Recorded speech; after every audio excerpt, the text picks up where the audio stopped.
Welcome to Sustainable Packaging with Cory Connors. Today's guest is Mr. Scott Breen, who is the Vice President of Sustainability of the Can Manufacturers Institute. Hey, Scott.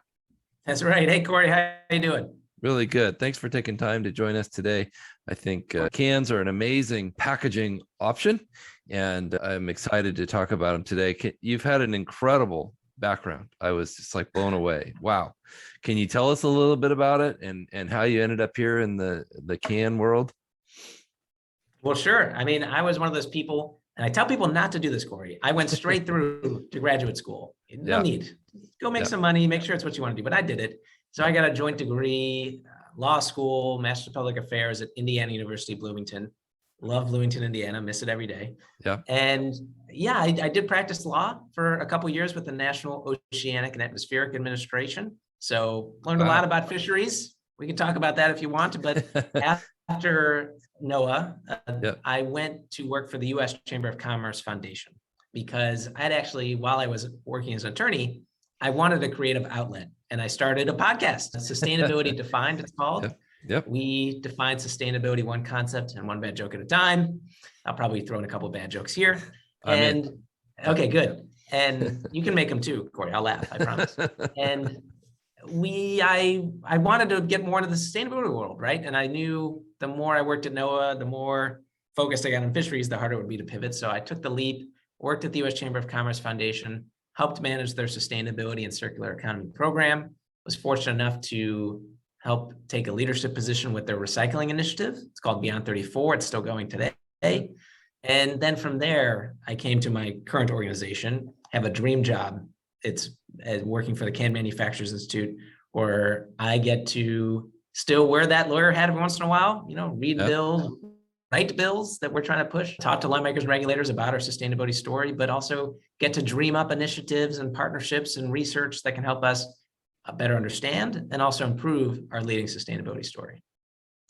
That's incredible. The can packaging has been a big deal over the last few years. I'm excited to discuss that. But can you tell us about your role specifically? So you work with the legal team, you work with lobbyists, maybe? There is some of that. So we have an advocate on staff, a lobbyist. Mike Smaha is his name. He's great, VP of Government Relations. So I do work with him to do some advocacy. We collaborate. So I often am collaborating with other organizations on initiatives. For instance, we are collaborating with the Household and Commercial Products Association on an aerosol recycling initiative. So the two of us have teamed up there to try to improve access to aerosol can recycling, improve the educational messaging on the aerosol can. Happy to talk more about that, but also communication. I'm writing articles. I wrote one that was published in Sustainable Brands this year on behavior change in recycling. So we're always trying to put out more thought leadership, tell our story more. We also put out an aluminum beverage can recycling rate primer and roadmap, where we explain how the aluminum beverage can became the most recycled beverage container in the United States and the world. But we're trying to reach new heights. We're trying to get our recycling rate up to 70% by 2030. So this roadmap explains how we're going to get there. So, I helped write it, in collaboration with some of my colleagues and such, and other people helped design it. But putting out those sort of pieces is what we do as well. And then fortifying messages through research is another thing, where we're doing research to better understand the current state of play.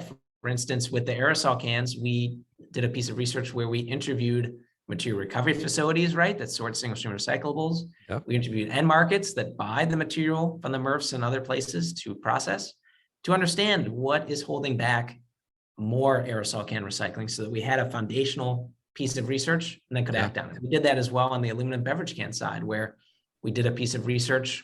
People can see it at cancentral.com/canstriverecycling, where this research found that aluminum beverage can revenue drives material recovery facilities. They need it in order to operate because they're sorting the material out, they sell it, and that revenue from the used beverage cans is very important to them. And yet they're missorting aluminum beverage cans, up to 1 in 4. So we launched a grant program last year in 2021, where we gave out 5 grants with funding from beverage can manufacturers, Ardagh Metal Packaging, and Crown Holdings And with just those 5 grants, we're going to get 71 million aluminum beverage cans recycled each year that otherwise might have been restored. So we had to do that research first, and then we launched a program. And I feel like that's a good way to go about it. So yeah, that collaboration, the communication, the fortifying the messages through research, that's where I spend a lot of my time. It's amazing. I live in Oregon, where we have the first deposit system for cans. They're now worth 10 cents a piece, which is a big debate in the world of recycling. But do you see that as part of the future of improving sustainability of cans, is adding that deposit system? We see deposit systems as critical to raising our aluminum beverage can recycling rate, meeting some of those targets I mentioned. So you talk about being in Oregon, where there's that 10-cent redemption. Having that increased redemption means a larger financial incentive for people to return their containers. So the average recycling rate for aluminum beverage cans in the 10 states that have a deposit is 77%. Oregon's is higher because of that higher incentive. Right. And then in the rest of the states, it's more like the mid-30s. So it's a stark contrast, right? Yep. And because we're serious about getting our rate up and meeting our targets, that has led to us being more active on the deposits front. And we actually put out an article late last year, an op-ed with Reloop. They're an international circular economy nonprofit, and also U.S. Public Interest Research Group. They're an advocacy organization where the 3 of us teamed up, wrote this op-ed in Market Watch that essentially said, deposits are important to getting beverage containers back.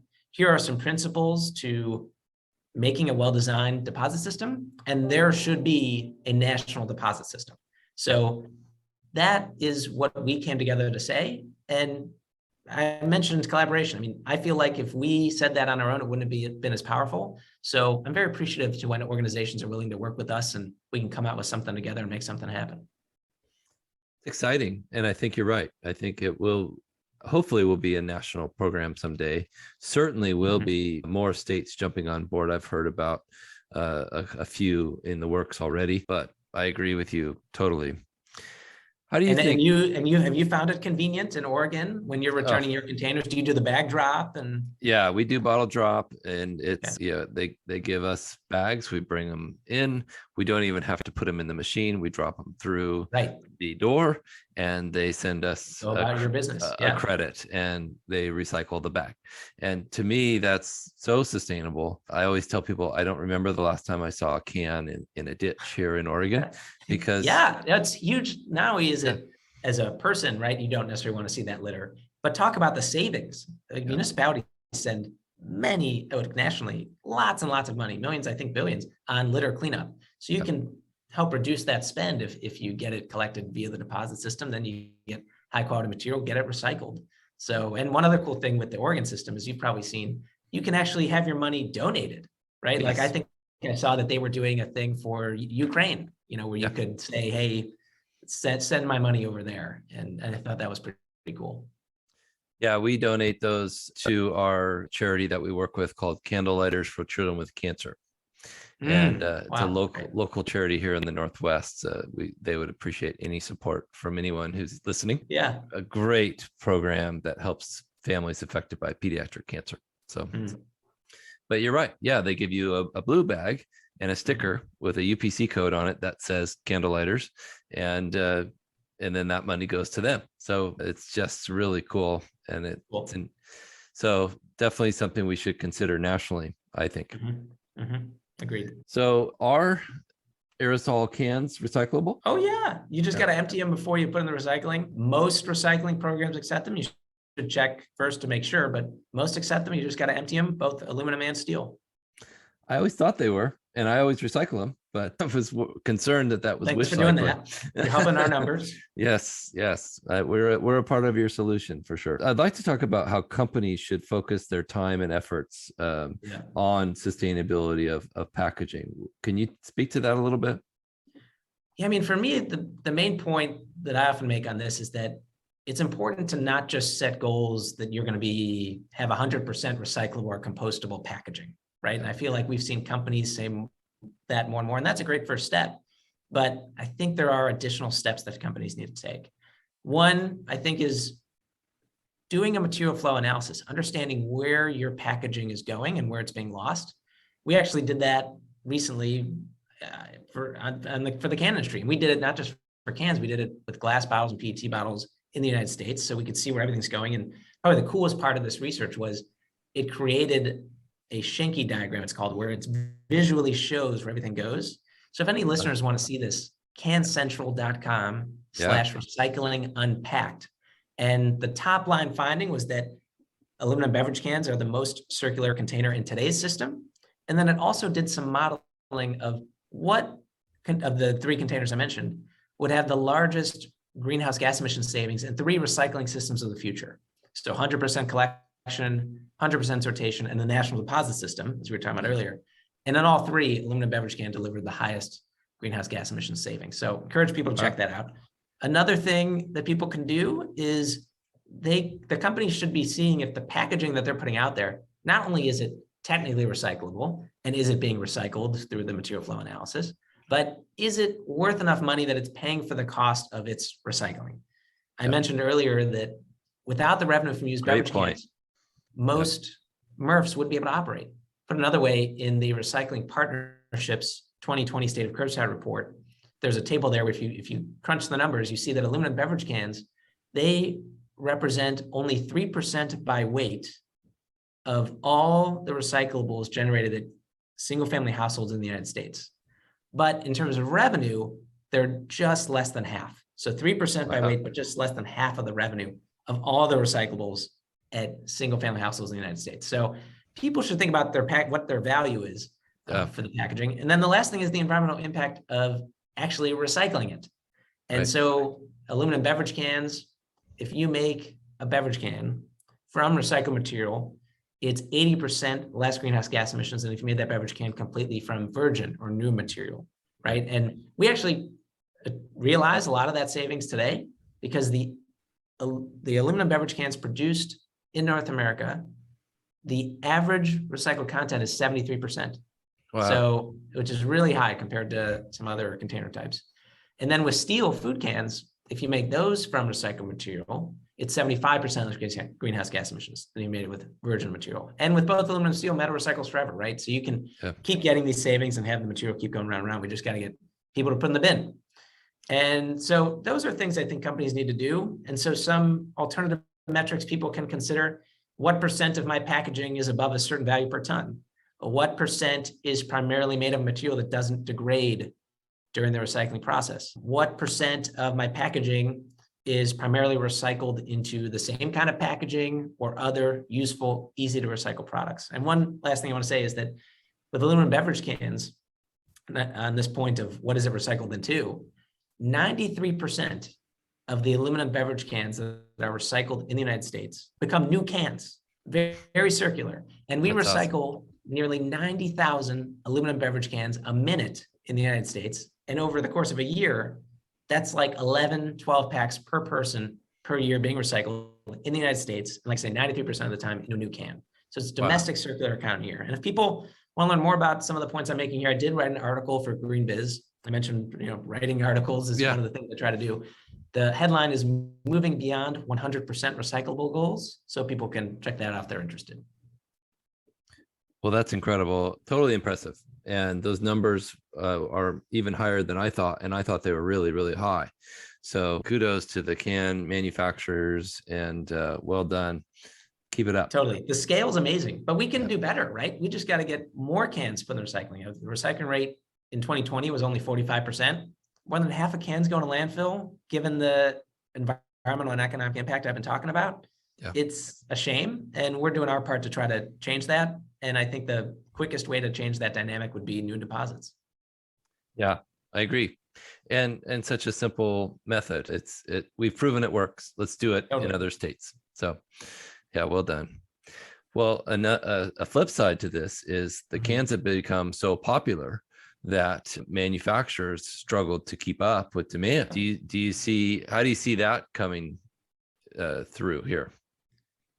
There's no doubt about it that there is unprecedented demand for metal containers, and rightfully so, for the environmental and economic impact I've been talking about, that most every recycling program takes aluminum beverage cans, steel food cans, because they're worth a lot and they're easy to separate out, right?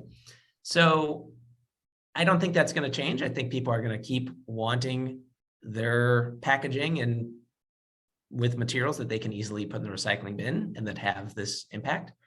And so we're trying to keep up, right? And meet that demand for our members' customers, which are the brands who then sell it to people like you and me. And give you some numbers of how we're trying to keep up. So according to public announcements, CMI members have committed to opening 8 new aluminum can manufacturing facilities in the United States. And some of these facilities will come online later this year. And CMI members are also increasing production in another 4 locations. So by the later part of 2023, CMI calculates total domestic industry production capabilities will increase more than 40% above the 2020 unit volume. So from 2020 to 2023, 40% above, or 40% growth. I mean, that's a very massive, quick increase. Yeah. For facilities that take millions of dollars and quite a bit of time to put together, right? It totally makes sense because, like you said, it's the most sustainable, or one of the most sustainable options. And if not the, I'm sure we could debate, but I am absolutely impressed and amazed. My friend David Coppa just started a company called DigiCan, where they print directly onto cans in small volume and or even large volume now. But to me, it's incredible what can be done with that packaging. Totally. And you talk about the digital printing. I think that's great, but more generally, however you're printing it, we like to say that the can is a 360-degree canvas, right? You can put whatever you want on that and get the consumer's attention. There's even some innovation in terms of being like tactile, that it like feels different, in addition to having eye-catching graphics. So there's a lot of cool stuff. And you even think about certain cans, the tab's a different color. It says something fun on it, right? You can play with it. I'm impressed with that. There's a couple brands that are doing green or black or different colored pull tabs.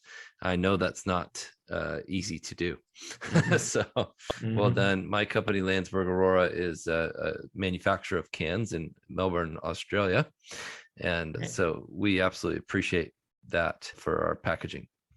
Great. I'm happy to hear it. Yeah. So how do people get in touch with you if they have questions or want to contribute to the solution? So a good way to get in touch with me specifically is on LinkedIn. You can find me there, and I try to post pretty regularly. I actually have a thing where I try to post on Monday about sustainability, Wednesday about recycling, and Friday something I'm up to that helps keep me learning and honest and sharing and engaging with people. So please find me there. But Can Manufacturers Institute, I encourage people to go to central.com. We've got a sustainability part of that website with a lot of information, the research I mentioned. We have a sustainability communications toolkit, for instance, where it's got our best stats with the sources for the stats, as well as downloadable graphics people can use on social media, newsletters, whatever they want. And then in terms of on social, it's at Cans Recyclable on Twitter and Facebook, and then Can Manufacturers Institute on LinkedIn. Well, that's a lot of ways to get in touch with you. I love that. Some of it's the company stuff. Just LinkedIn. Well, it shows us how important cans are, and for sure, it's an impressive packaging. The strength of a can has always impressed me. How much vertical strength it can hold. I've had some breweries as customers in the past, and to see how many pallets of cans they can stack up full of beer is amazing. Wow. No, it is amazing. And in fact, it's delivering that performance and strength with less metal. We've reduced our metal quite a bit with light weighting and such. So I think that's been impressive too. Yeah. Well done. And thank you again for being on the show. Thank you, Landsberg Aurora, for sponsoring this episode. If you're listening, please take a minute to subscribe and give us a rating. We appreciate it. Thanks again, Scott. Thank you, Cory.